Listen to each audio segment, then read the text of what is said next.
Hey everyone, welcome back to the channel. In case you missed last episode, I was having a track day at Suzuka Circuit with a friend of mine. When coming out of Degna 2, I ended up having a big problem, and the car would not go into gear. That's not me missing a gear, I swear. Managing to limp the car into the pits and trailing it to my friend's garage in Osaka, it's now time to see what went wrong, and let's get it fixed.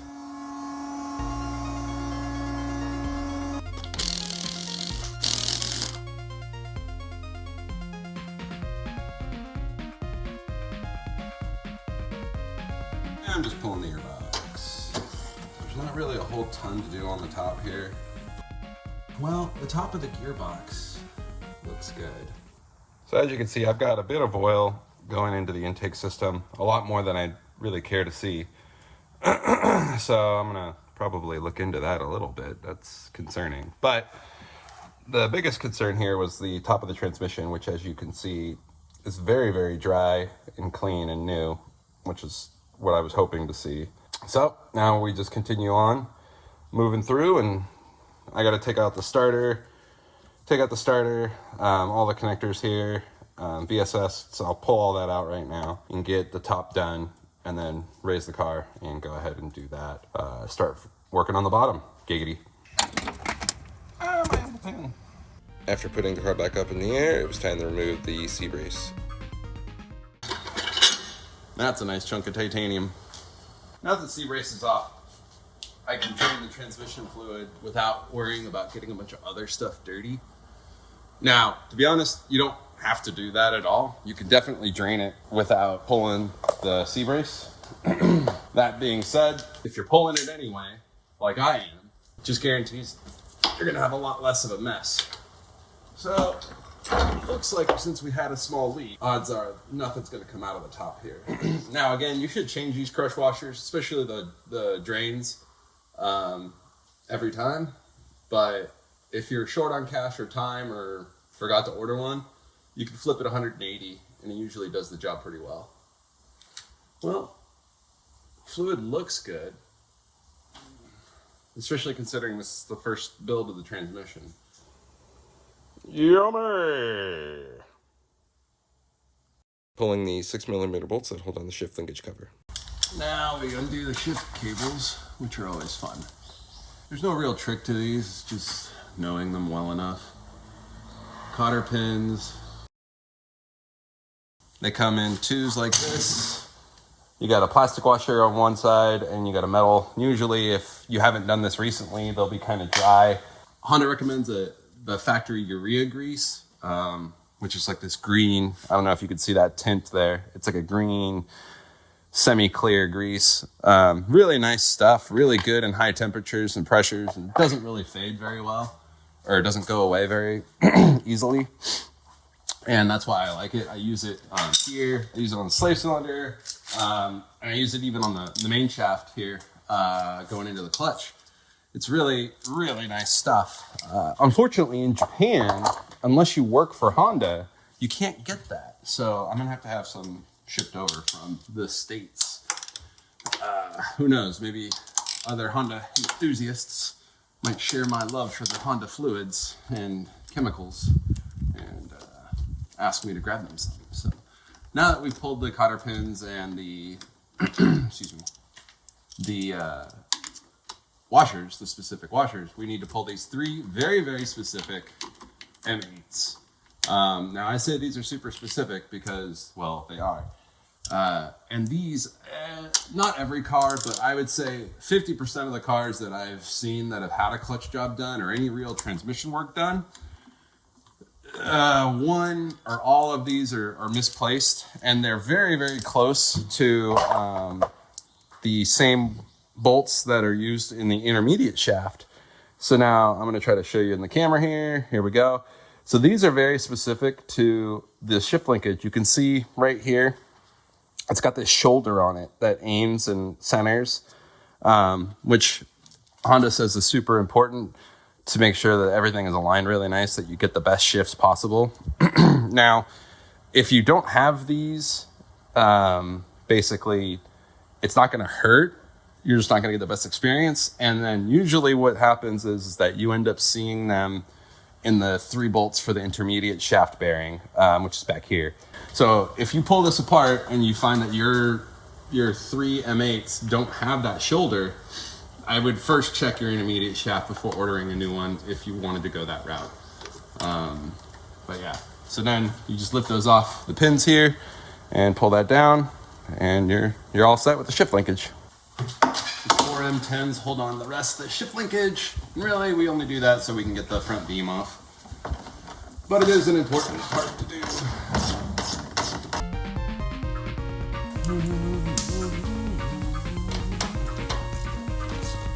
Speed sensors.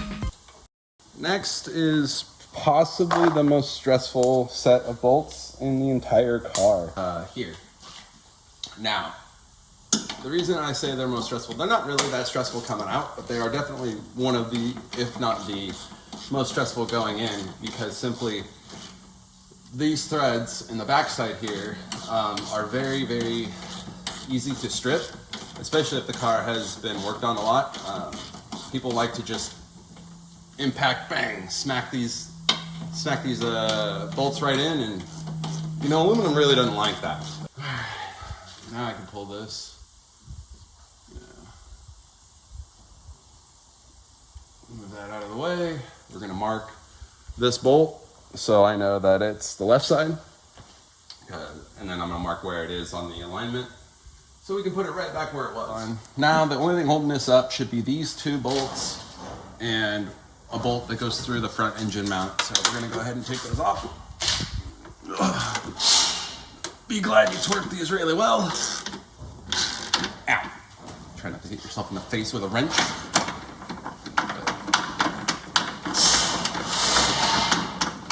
And yours will be M12, but it probably won't be titanium. Weird flex, but okay.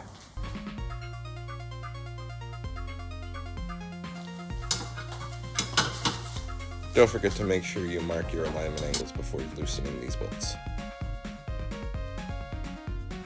Now here I also have the non-compliance rear beam bushing from Cedar Ridge Fabrication. Really amazing upgrade for handling. I suggest them to anybody, not just track guys. Is people think, oh, I don't go to track, I don't need them. But it really completely changes how the car behaves and handles and feels, even as something as simple as a freeway off-ramp. So to get this control arm off nicely, you pull on outside, both at the same time, pull them down, and now we can move this out of the way. And that, you want to undo this before you even attempt the axles, because if you don't, you're in deep doo-doo. Now, on the off chance you have an NSX or another Honda in general, and you're looking for some titanium, you can definitely reach out, as I have a lot.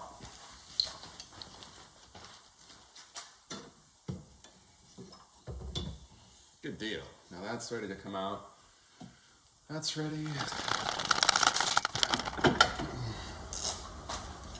Once you're in there, get in there by hand. It's pretty easy, especially if you haven't loosened the rear mount. It gets easy. Pull that out, through bolt, or actually right now, it means I can drop this front beam, which is always fun. So this is usually kind of sticky. Go even, little by little, like right now. There we go. There we go. And if you drop your starter nut, oftentimes, or actually if you dropped any nut or bolt, it's usually going to find its way onto this beam. Put the beam down, and now you've got lots of room. Things like to get the starter out, to get to the slave cylinder, get this front engine mount off, lots of goodies. We're about to get at the axles. This cover is a lot of fun. Really not that difficult. It's 3 6mm bolts with 10mm hex heads. You're going to want to start. I usually start with a 3-inch extension and a 10, mid or deep, whatever works. And start with this top one that's kind of hard to see. I don't think I can get it in camera well. Start here because it is the most difficult one to reach.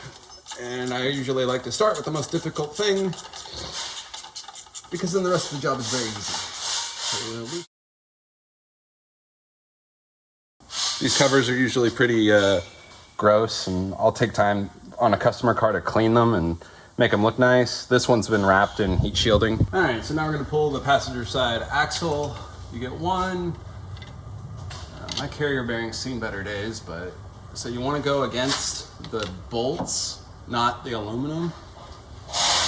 And you'll do 2 pry bars, 1, 2, there we go, together, and that popped it out. Now that you have all the suspension and everything loose, this one you don't have to worry about because it goes into the carrier bearing and there's no real liquid to leak. So it's just, don't let it fall back in, because now I gotta redo it. Let's try that again. That didn't go all the way back in. Sweet. Awesome.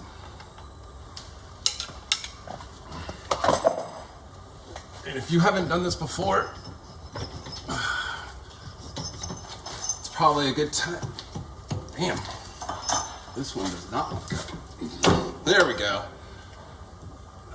It's a good time to really clean inside here. Let's see, can you see what I'm doing? Yeah.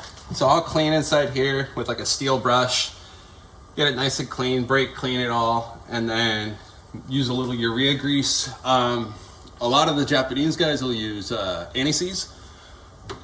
I kind of hate that stuff, so I don't use it. So now we got to take out the carrier bearing, which, like I said before, is a couple of M8s, 12mm socket, and you see how these don't have, they have a standard shank. Oh, hold on. They have a standard shank on them. They don't have that little centering piece. Okay, now we need to get a soft hammer, plastic or rubber, and we're only gonna hit right here. You do not hit here. I think I've seen over a dozen of these cars where this piece breaks off because people just kept whacking it. Plastic hammer. Oop, there it is, plastic hammer. Gentle tapping. As you can see, it's starting to rotate. As it rotates, you can grab the shaft. Giggity. Grab the shaft. Push. Really helps if you do both. You don't want to pry on anything here. So now that we're clear, we don't have to worry about it nearly as much. But the tapping really helps loosen everything out. You can see as it's getting closer. There we go. A little tappity tap, tap taparoo. And we're gonna carefully remove you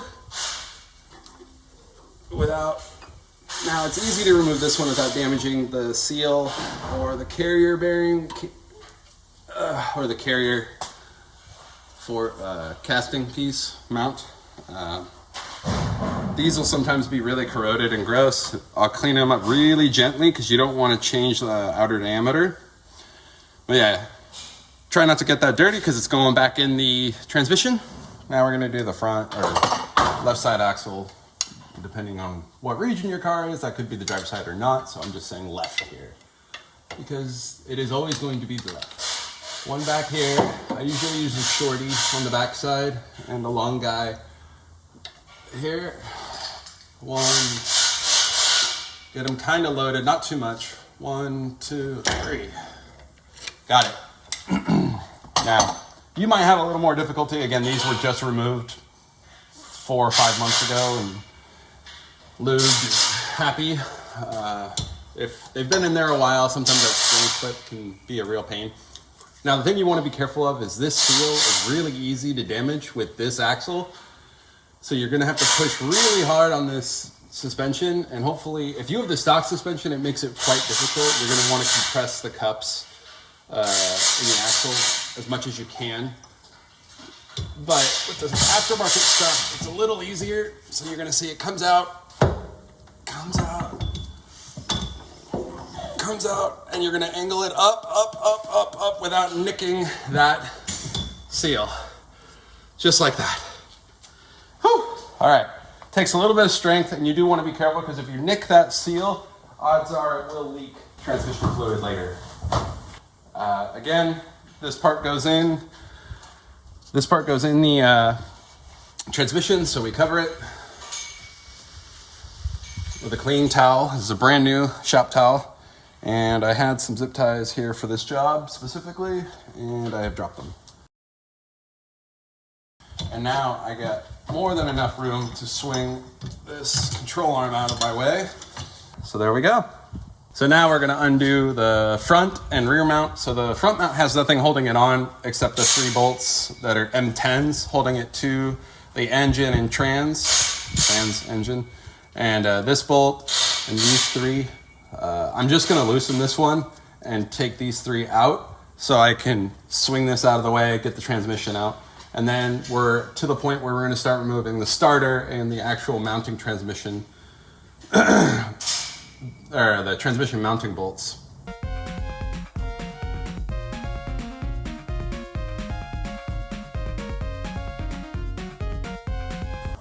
So now you can see it's out of the way. Not gonna bother us. Again, these are just M10s. Get your 14 mil socket out and loosen these up, pull this off. Now there's nothing connecting those to this mount. Pulling the slave cylinder right here. Another 3-inch extension moment. Now you can loosen this without the front, or with the front being in, and you can even install it with the front being in. But again, since we're taking everything apart, there's no reason to do it in such a confined space. 2 M8s. Pull that out. And I'll usually tie it up back here by the damper. Now a little hard to see, but right now I'm getting at, oh, there it is. That's better. I'm getting at the starter. Bottom bolt here, very long, M12, 17 head. All of the bolts that connect the engine to or transmission to the engine are M12 17s. So again, you could use it back here, especially for taking it off. It's not going to hurt.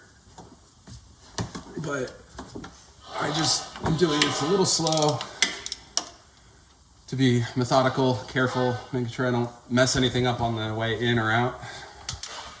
I found that just helps me. I really need an electric impact again. There we go. Okay, that's not rust, that's just tie prep. Okay. So I will actually crack this bolt loose right now. Perfect. Leave it there so it's holding the transmission together. Do it on this side as well.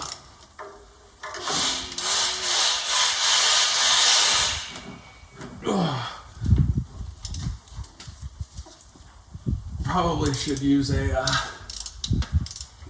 longer ratchet. Alright, and then you can get a 6-inch extension.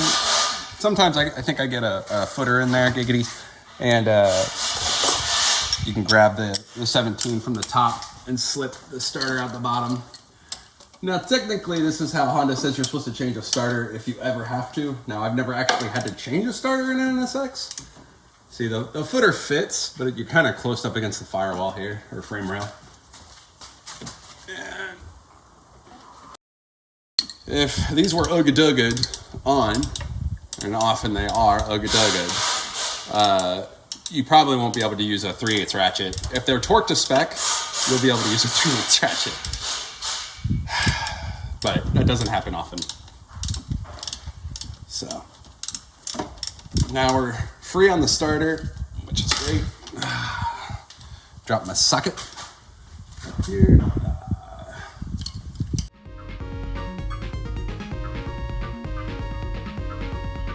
I'm gonna time lapse this so you don't know that it took me so dang long. All right, and I think, let me check, do a quick check, make sure everything here at the bottom looks good. I've loosened everything or taken it all off, anything that's gonna get out of my way, in my way. These are the NA2 headers. Oh, sweet, I can change that too. Oh, all right, so I got some other things I can do while the transmission's doing its thing. I got the last mount up here to loosen and take off, and then the remaining bolts. There's 1, 2, 3, 4, 5 bolts that hold it on. 7 total if you include the starter. Although only one of the starter bolts actually holds the trans to the engine. So now we got to lower the car. Make sure there's nothing underneath the car. It sounds stupid, but first time in nearly 20 years, I lowered something onto a freaking car. Another thing you may want to do is tie this up out of the way. It helps a lot to prevent an issue. But if you're just careful as you lower the car,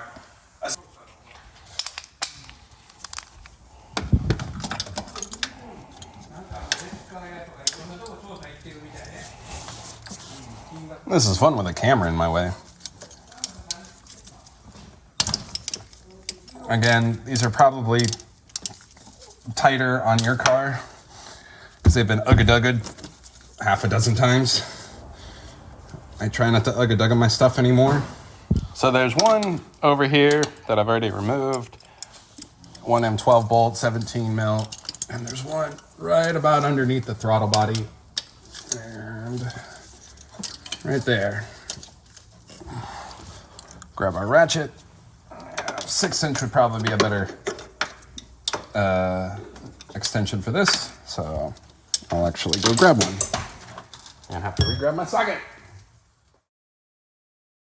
So here, again, you have a M12, 17 hex if your car's stock.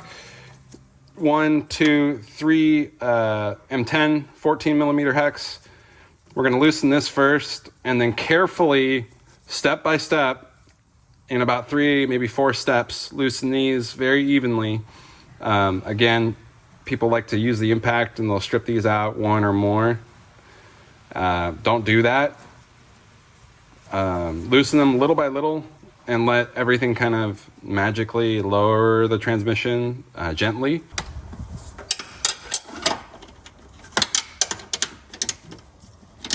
Fast forward because ain't nobody got time for that. And so now we're going to start with the 14s or the M10s. So I'll start with the one you can see here. So just a little, about a 90-degree turn.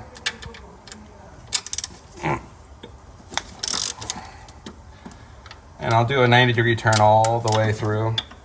Now that I've supported the transmission on a floor jack, everything's super loose and really easy to take off. And I don't have to worry about putting extra strain on these threads that are already under a lot. And take them out nice and easy, one at a time. Now, if you don't have a 2-foot extension, giggity, data black guy. But no, you'll need to make work with a footer, or you could even chain them together if you like. But you can do it without it, but it just makes life easier. I found that there's certain jobs that having that 2-foot extension, especially on this car and the SW20 MR2. All right, so now you're gonna have fun because it usually hits this eye hook. But now it's totally loose, happy, and you'll find that these usually flop everywhere, isolators. We can lower the transmission off the floor jack or lower the floor jack. And the transmission, the entire engine assembly is gonna come out or fall down with it a little bit and rest on that single passenger side, or I should say right side engine mount. So, all right, and then we've removed that mount. I'm going to continue to take all the weight off of the floor jack, raise the car up, and take out the last remaining bolts from the bottom and pull the transmission off, and we can look at the clutch. If you're doing this on your back, be prepared to have the transmission wind on your crotch, which from experience I can tell you is a lot of fun. Hopefully you aren't trying to have kids anytime soon, because I have a feeling after that your sperm count is quite low. But maybe not. Maybe your sperm's better than mine. Big whoop, wanna fight about it? Alright, so now I've got the 2 that are holding on this side. Those are totally loose. That means the only one holding us on together. And then make sure again that this is loose and free, because this will hold you up if you forget about it and try to pull the transmission off.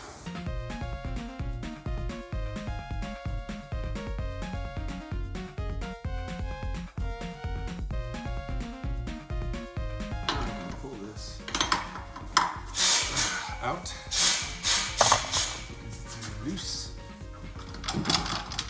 Okay,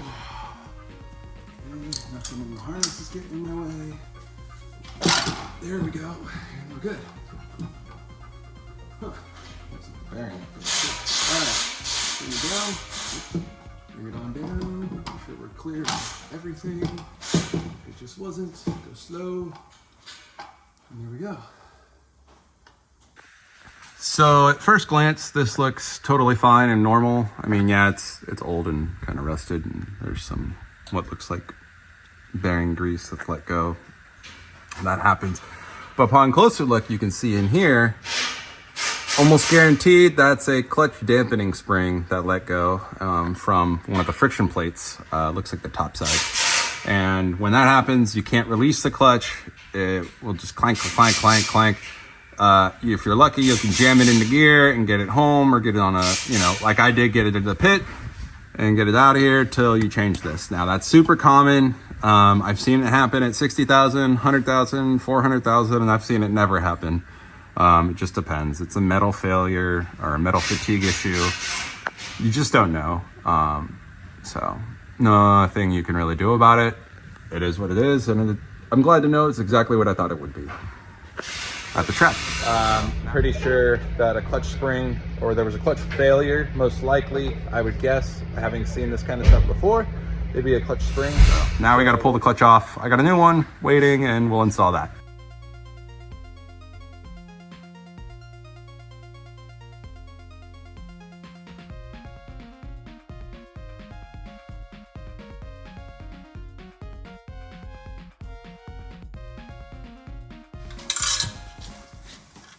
That's our guy.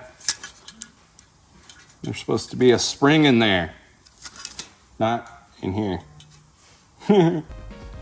Thanks everyone for watching this video. That's it for this episode. However, next episode will be the reinstallation of the clutch and reassembly of the car and getting it back on the road finally. Make sure to like and subscribe to this video for more. Thanks.